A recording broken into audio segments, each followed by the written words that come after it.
Boa tarde, senhor presidente. Boa tarde, deputado Waldeck Carneiro, deputada Lucinha. Eu venho hoje aqui ao expediente final para retomar um tema que eu comecei a dar tratamento na ordem do dia e que agora foi retomado pelo deputado Waldeck Carneiro, que é muito grave para a saúde da população do estado do Rio de Janeiro. A gente está assistindo o governo do estado agendar uma volta às aulas para os anos finais do ensino fundamental e do ensino médio, sem que haja menor condição nas escolas para receber esses alunos. Primeiro, é importante dizer que o governo do estado, desde o início da pandemia, havia dito que só retomaria as aulas quando chegássemos ao estágio amarelo, as aulas presenciais, quando chegássemos ao estágio amarelo, que é o estágio mais baixo de contaminação enquanto estivermos em pandemia. Depois, o governo do estado mudou e disse que voltaria.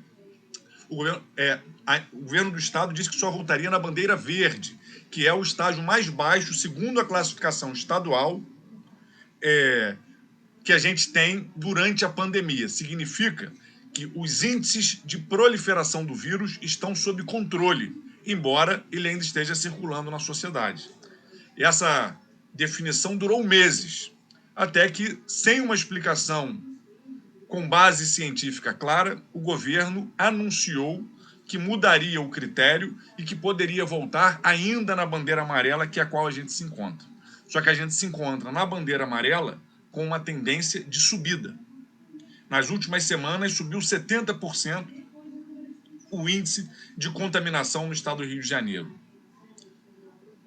E mesmo assim, a Secretaria de Educação está agendando a retomada das aulas para daqui a 2 semanas, na verdade, para daqui a 10 dias, na outra segunda-feira, sem sequer ter preparado as escolas para receber os alunos. Sabe o que é isso, senhor presidente? Nesse governo, que acabou de ter o impeachment do governador, que o ex-secretário de Educação está preso, que o secretário de Educação atual é interino, isso significa colocar a vida de estudantes, profissionais e de toda a população em risco, porque essa retomada das aulas, sem condições sanitárias e sem planejamento, isso vai incidir sobre as curvas de contágio do coronavírus. Mais gente vai se contaminar e mais gente vai morrer. Então, eu quero colocar o que eu coloquei aqui durante a ordem do dia. É inadmissível uma volta às aulas nessas circunstâncias. O ideal é voltar com a vacina. O mínimo é voltar com a pandemia sob controle e com protocolos rígidos e bem definidos nas escolas. Hoje não temos nem vacina, nem vírus sob controle e nem condições das escolas se prepararem para receber os alunos. Mesmo que a partir de hoje o governo do estado corra para fazer dinheiro chegar nas escolas, para comprar os equipamentos, vai ser tudo feito corrido, vai ser tudo feito às pressas, vai ser tudo mal feito, colocando a vida das pessoas ainda mais em risco. Uma parte, deputado Serafim. Concedo uma parte, sim. Primeiro, quero concordar com o deputado, porque eu acho que é temerário a volta às aulas no momento que nós estamos vendo que está existindo a subida dos casos, né? Está acelerando os casos novamente, não só de contaminação, como também de morte. No caso do Rio de Janeiro, é o estado que está alarmante a questão do número de mortes que vem acontecendo. Então, eu fico muito preocupada porque nós temos um secretário preso, secretário que assumiu agora interino. Eu concordo que eu acho que essa questão das aulas não deveriam ter tanta pressa para reiniciar as aulas, até porque nós temos um problema grave em relação ao sistema de saúde do Estado, que nada foi resolvido, não é verdade? Tá de campanha não chegaram nem a funcionar, e nós não sabemos nem quantos leitos nós temos de retaguarda, se caso aparecer a segunda fase, o segundo pico da doença. Mas gostaria de dizer, deputado Serafim, que a nossa posição é contrária, a minha posição também é contrária, de reinício das aulas. Eu acho que nós temos que aguardar a vacina. É temerária, é preocupante, isso coloca em risco a vida não só das crianças, como dos pais, principalmente dos avós, dos mais idosos. Mas queria dizer, Serafim, que eu acho que nós podemos utilizar o nosso presidente João André Ciliano para que ele agende uma reunião com quem é responsável pela educação no Estado, que eu não sei quem é, para que eles assumam depois a responsabilidade se daqui a 15 dias essa situação piorar, porque alguém vai ter que se responsabilizar. E nós não queremos isso. Então, acho que nós podemos utilizar o presidente da Siciliano, marcar uma reunião, mesmo que seja por Zoom, os responsáveis da Secretaria de Educação, que eu não sei quem é nem o secretário interino, dizer o seguinte: olha, do jeito que a situação se encontra, não há condição, no dia 5 de outubro, de colocar as escolas para funcionar. Primeiro, já é temerário. E segundo, se vai reabrir no dia 5, tem que ter todas as questões de prevenção. O álcool gel, né? o tapete sanitário, tem que ter todo o preparo dos professores, que eu acho também que está muito próximo do dia 5, essa é semana que vem. Vai ter aí quantos dias aí pela frente? Não vai ter nem 10 dias pela frente. Não tem nem 10 dias, deputada Lucinha. Não vai ter nem 10 dias. Então, é preocupante. E como o André Ciliano, o presidente, colocou, que ele entraria em contato, e como nós não temos hoje, no Rio de Janeiro, uma decisão em relação à questão da estrutura da Secretaria de Educação, eu acho que, ouvindo atentamente a sua ponderação, do Valdec, eu acho que nós podemos, sim, solicitar o presidente da Casa uma reunião de emergência com os responsáveis da Secretaria de Educação para tentar fazer um acordo. Se vai começar dia 5, que tenha todos os equipamentos necessários. Se no dia 5 não tem tempo, começa no dia 10. E, se for possível, nem começar, não começa. Porque nós temos a preocupação do pico se elevar cada vez mais, aumentar o número de casos, e depois a questão da saúde, que é grave no Rio de Janeiro, não dá conta desses novos casos que vão acontecer. Essa era a ponderação que eu queria fazer. Obrigado, senhora. Isso mesmo, deputada Lucinha. Isso que eu encaminhei hoje durante o plenário com o deputado André Siciliano. A gente está contactando o governador e é para dizer que não tem condições das aulas voltarem agora no dia 5. Não tem condições sanitárias, não tem condições estruturais, não tem nada. E voltar no dia 5 seria criminoso. Assim como eu considero criminosa a atitude do prefeito de Niterói, Rodrigo Neves, de autorizar a volta às aulas no ensino médio em meio ao crescimento do número de óbitos na cidade de Niterói. E me chama a atenção, deputada Lucinha, que o prefeito Rodrigo Neves, ele sabe que as escolas estaduais ainda não estão voltando, porque estão se planejando para voltar parcialmente, só os últimos anos dos últimos segmentos. Mesmo assim, é esse absurdo e esse perigo que a gente está aqui discutindo, porque há mais gente usando o transporte público, é uma falta de protocolos consolidados. Mesmo assim, ele autorizou na cidade de Niterói que a rede privada voltasse, colocando em risco os profissionais da educação e os estudantes no momento onde as mortes em Niterói voltaram a crescer. Na semana passada, deputada Lucinha, deputado Valdec Carneiro, as mortes em Niterói voltaram a bater 18 na semana epidemiológica. 18 mortes em uma semana. Isso é gravíssimo. De acordo com o que vem sendo sugerido pela Fiocruz, em termos de protocolo, para só haver volta em condições seguras, Niterói não poderia ter nem 5 mortes em uma semana para ter condições seguras de retomada. Porque 5 mortes em Niterói significa uma morte para cada 100 mil habitantes. Esse é o patamar mínimo que a Fiocruz estabeleceu com base nas experiências internacionais para se retomar as atividades. O prefeito de Niterói está querendo voltar com mais de 3 mortes por 100 mil habitantes por semana. Isso é simplesmente uma irresponsabilidade que só tem uma explicação: a pressão dos empresários da educação, que tem tanto peso e influência na prefeitura de Niterói. Porque se mesmo as escolas públicas, onde não está tendo aula online, onde os alunos estão mais atrasados, a volta não vai ser completa, a volta que o governo está fazendo, que já é um absurdo, é parcial. Por que a prefeitura de Niterói está autorizando todo o ensino médio, no momento em que Niterói volta a bater recorde de mortes? Já fazia 2 meses, deputada Lucinha, que Niterói não tinha tanta morte. E é justamente quando a gente volta a ter tanta morte que o prefeito autoriza.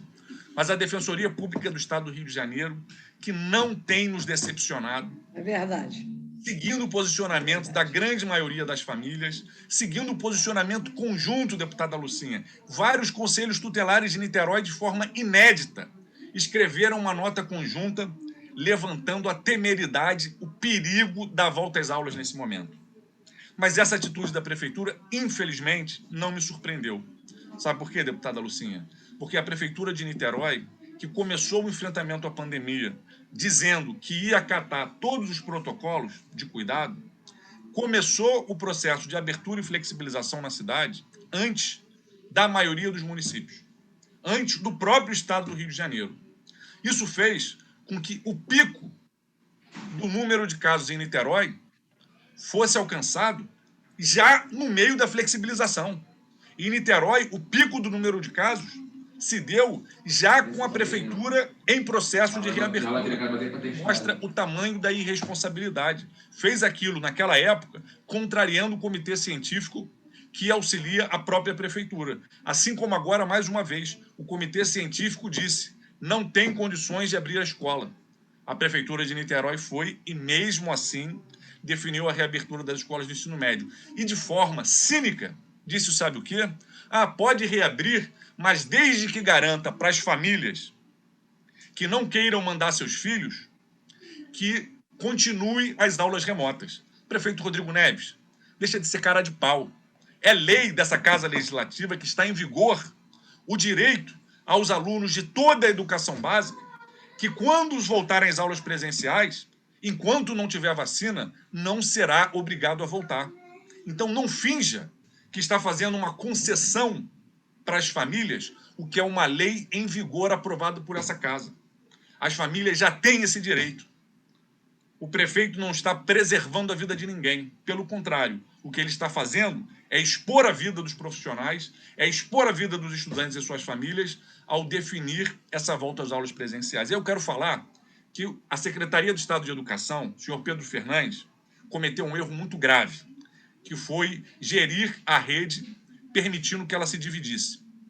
Ele simplesmente estabeleceu aulas online quando sabia que a maior parte dos alunos não teriam acesso à internet. A gente alertou que isso era um erro grave. Ou garantia acesso à internet para todo mundo, ou tinha que ter outro mecanismo como mecanismo principal para garantir atividades remotas. O Ministério Público moveu uma ação, eu provoquei o Ministério Público a fazer isso. O CEP moveu uma ação, o governador e o secretário de Educação insistiram. Resultado, hoje, mais de 70% dos alunos da rede estadual não conseguiram desenvolver as atividades online. A rede estadual está dividida e ninguém sabe como vai ser a sua continuidade. No meio disso tudo, uma secretaria interina quer voltar às aulas sem condições. A gente vai intervir nesse processo, eu não tenho dúvida que esse novo governo vai recuar, porque é um absurdo. Agora, o que a Prefeitura de Niterói está fazendo na rede privada é a mesma coisa. Porque hoje, todos os alunos da rede privada estão sendo submetidos a um mesmo mecanismo. Quando uma parte desses alunos passar a voltar para as aulas presenciais, ou os professores vão ter que ser ainda mais explorados e ter que dar aula presencial e aula online ao mesmo tempo, ou as redes vão se dividir. E aquelas escolas e aquelas famílias que optarem por não mandar seus filhos para as escolas vão começar a sofrer o prejuízo diário, porque com as aulas presenciais, a atenção da escola vai ter que se voltar para o cotidiano, para o dia a dia das aulas presenciais. E aí, o prefeito de Niterói vai promover na rede privada a mesma divisão, a mesma quebra que o governo do estado promoveu na rede pública. Isso é criminoso. Eu quero registrar aqui o meu repúdio a essa posição do prefeito, a minha indignação e o meu apoio completo a essa ação da Defensoria Pública. Niterói, deputada Lucinha, disse que estava sendo tão precavido que não ia criar uma bandeira verde. Ia criar uma bandeira amarelo 2 e outra amarelo 1. Amarelo 1 ainda é amarelo porque, enquanto não tiver vacina, o cenário é perigoso. Mas é o nível menos perigoso dentro da pandemia. Ou seja, veja como eles são precavidos. Não vão botar nem bandeira verde para não fazer parecer que está tudo bem. Agora, diante da pressão das escolas particulares, o que ele faz? Retoma as aulas no amarelo 2, não é nem no amarelo 1. Eu estou cansado desses engodos, deputada Lucinha, e parabéns à Defensoria Pública, que nesse momento está salvando vidas. E a gente vai trabalhar muito para que os anos letivos não sejam perdidos, para que a gente tenha políticas e investimentos para recuperar, tanto no estado quanto no município de Niterói, para recuperar esse tempo para todo mundo. Agora, o que não dá é para perder mais vidas. É para expor famílias ao risco da retomada do transporte público, da retomada de escolas sem condições, ou da divisão das turmas e das escolas fazendo com que uma parte dos estudantes seja colocado para trás.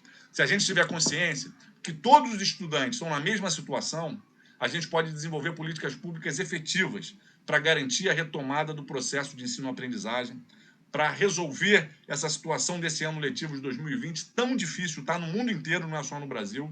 Agora, o que está sendo feito pelo prefeito Rodrigo Neves e o que está sendo feito pela Secretaria de Educação e pelo governo Cláudio Castro, que eu ainda não sei nem se tem ciência disso, por isso eu trouxe isso ao plenário, e daqui a pouco, junto com o presidente André Siciliano, vou entrar em contato com o governador em exercício, é para cobrar que esse absurdo seja interrompido. Obrigado, deputada Lucinha, obrigado, deputado capitão Paulo Teixeira, e vamos continuar lutando pela educação e pelas vidas. Solicito ao deputado Flávio Serafini para que assuma a presidência.